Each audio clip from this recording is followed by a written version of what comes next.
What's up, everybody? This is your boy X back at it once again. And this year, hip hop turns 50 years old. Yes, the big 5-0. Oh my God, it's older than me. Okay, now I'm gonna show you how I fell in love with hip hop, man. I didn't start off with crates and turntables, you know. In fact, my first record was Culture Club, okay? But this is before I discovered rap, you know. I was warming my way up to it. What happened was I got a big old boombox for Christmas when I was like 8 years old, 9 years old, and they took me to a record store, and I picked out a compilation. I wish I had it. I don't have, but it had Beastie Boys in there. It had Eazy-E, Dane, Heavy D. It had all the heavy hitters from that time, Rakim and stuff. And because of that tape, I started venturing out, finding these artists' individual albums. Okay. Now the cassettes that made me fall in love with the culture, of course, like a lot of people, License to Ill by the Beastie Boys. This right here changed the game. To my young ears, this was like the hardest thing out there. To me, this was my heavy metal. This was my punk rock. This was rebellion. It was what they were talking about. In my young ears, I was like, wow, I can't believe people live like that.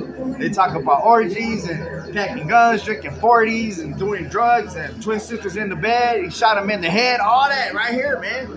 Beastie Boys. To this day, this still goes. All right. This right here was probably like my first rap tape that I could remember. Now, an artist that I started liking later on, but I heard his name a lot, was this guy. LL Cool J, I'm bad. I used to see this a lot right here. You know, visiting my cousin's friend's house and all that. They'll be playing I'm Bad and all that stuff, you know. So later on, I got into it, man. Cool J, man, did a lot of this album right here, man. And when I moved to South Central, later on in life, I was like 10 years old or something. A bootlegger came to the door and he had rap tapes, you know. This one is not the bootleg one. I went out and got it original. Audio too. Top billing.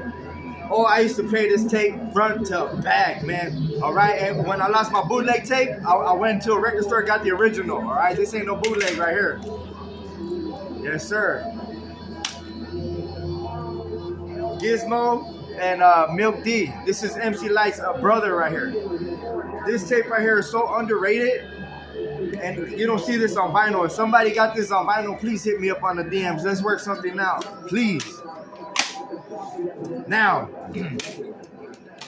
this tape right here, I wish I had the cover to it. This changed the game for the West Coast right here. All right, check it out. That's NWA and the Posse, okay? This is before Ruthless Records. This was on Macola Records, but it still has Boys in the Hood in it. It has Dope Man on side B. It has 8-Ball Rolling. It has all kind of stuff on here.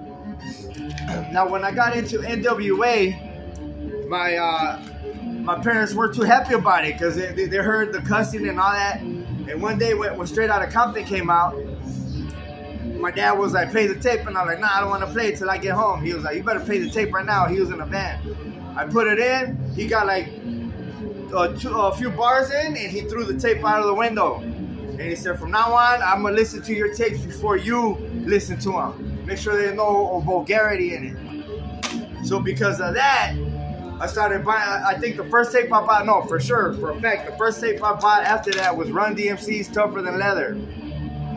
And this is still the tape from back then. I bought it when it first came out.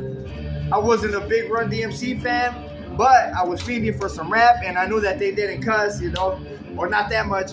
So I bought that. My dad heard it, and he didn't like it, but since there wasn't no bad words in it, he gave it to me, you know. But yeah, here it is, man. So those are quick 5 tapes for my introduction to hip hop. And after that, it just exploded, man. Oh my God, I had so many records and tapes along the line. I wish I still had them, but it's all right. I'm working my way back to it. And with that said, happy birthday to hip hop. Hope you like this. If you did, share, like, subscribe. Peace.